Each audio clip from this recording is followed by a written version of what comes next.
Alright guys, welcome back to the channel. Well, in the last Evo 8 track build update, I told you guys that we had stalling issues with the Evo 8 and that I was going to replace a couple of sensors. So I was just going to replace the exhaust cam sensor here, the crankshaft sensor down there, or the idle control solenoid there. So I've managed to source a exhaust cam sensor here, genuine Mitsubishi part from Lambspeed Racing. So thanks Charles for hooking us up again.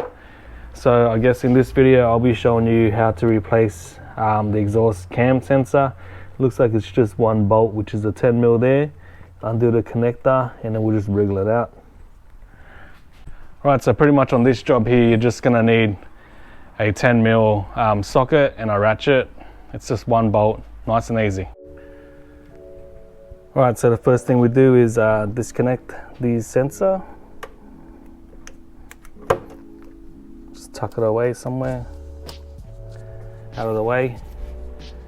Get our ratchet. So I've got a 3/8 here with a 10mm. You can use a quarter drive. Just crack the 10mm.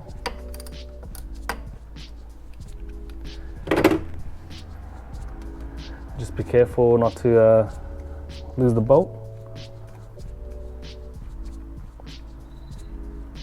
So it's coming out slowly. Okay, so there's the bolt. Put that somewhere safe. And then we're just gonna slowly wriggle this out and then it just pop out like that. So pretty simple.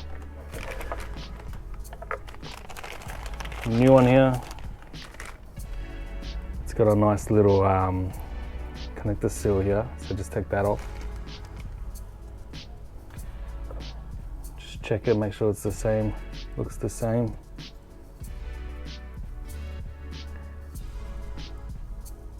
Same part number.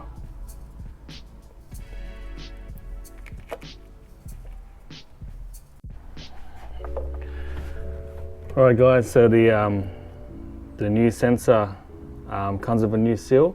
So just put a little bit of oil on that new seal because you don't want to put that in dry or it's going to kink up that new seal. So just like that, and then you can put it in.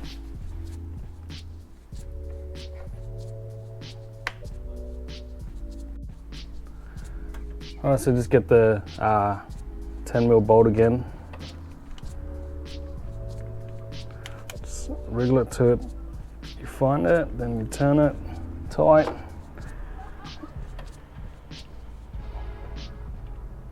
Just till it stops. If you do it too tight, you end up crushing around here. Yeah, and then the sensor won't hold in. So it doesn't have to be super tight. I reckon around about, probably like 4-5 Newton meters, just till it stops. And don't forget to plug in your connector again. Alright guys, so that's pretty much it. Like I said, nice and easy, pretty much a 5-minute job. So it's in. So what we're going to do now is just start the car and see if it stalls after about 10 or 15 minutes once it gets up to operating temperature. Right, so we just started up the car. The new sensor's in, so we'll just give it a couple of minutes. The thing about replacing sensors and stuff is that you should just let it do its thing. Let it cycle through. It's got to relearn everything. So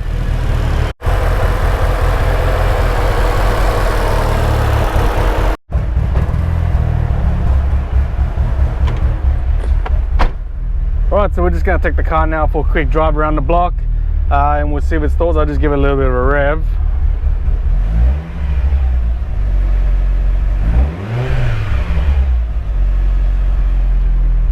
So we'll see.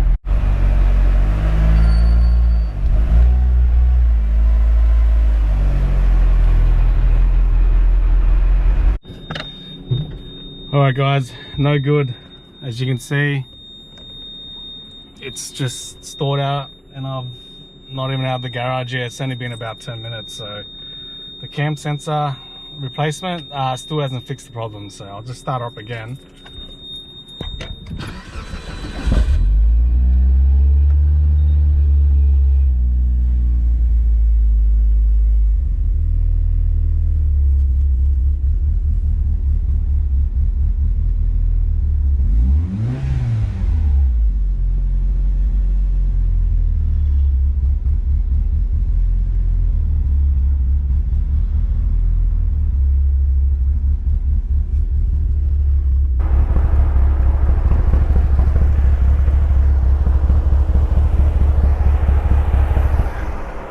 there we go. See, it just dies, like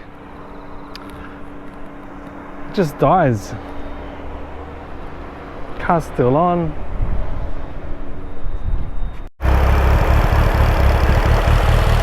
Like the car still idles good, you know. It's not misfiring. Like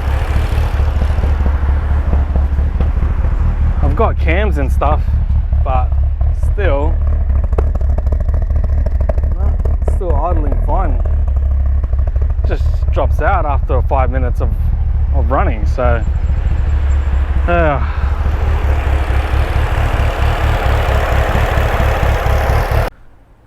alright guys, so we're back in the garage now. As you saw in the video, the car's still stalling even after we replaced the exhaust cam sensor there. So we're kind of at the stage now where we're gonna go and replace the crank sensor down the bottom there behind the crankshaft pulley.